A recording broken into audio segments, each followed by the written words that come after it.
Abalı gördün mü? Marketim arar geldim abalın özüme. Tünüğü kovuktu etmese onun tamağı gibi bir tanlap. Çüz kılıktan. Nokta. Nim bu? Behzat. Nim iş kılsa ya? Bunu sapayı kılam sen mi tarakşıdı? Tamam ne? Tepirden iş kılgalık ne? İşik nokta. Niho demem sen kaça? 你好， Annenim mi? 哎， Ne 跟你说 Otura. Ne tutturma. Pışkıdı hatta. Kopa. Nope. Ya dotta. Kopa.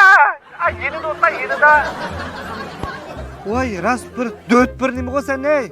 昨天有点误会，这是送给你的。 Ola. Sen birinin biri ha ama soğuk pekendikken.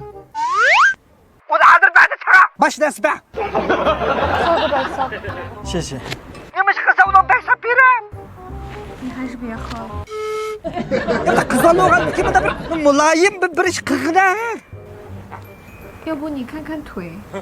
我不会， Neymiş kıvatsa? O pıldak başkın gözsüzmüş kısa hak ya. Küngel ızar kıgıday bir iş kısan bulmam dey. Sadan gitey.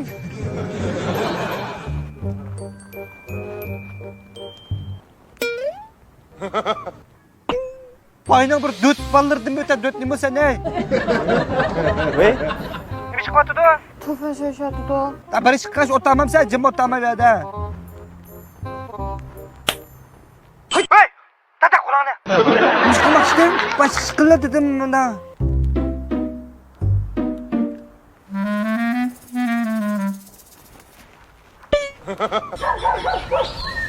你在干嘛？屁股夹住了，我怕你难受，帮你拉出来。谢谢，要不帮你塞回去？不用了。喂，我一会儿再给你打。你觉得我怎么样？还可以。那我们击个掌吧。耶！要不我活跃下气氛，给你跳支舞吧。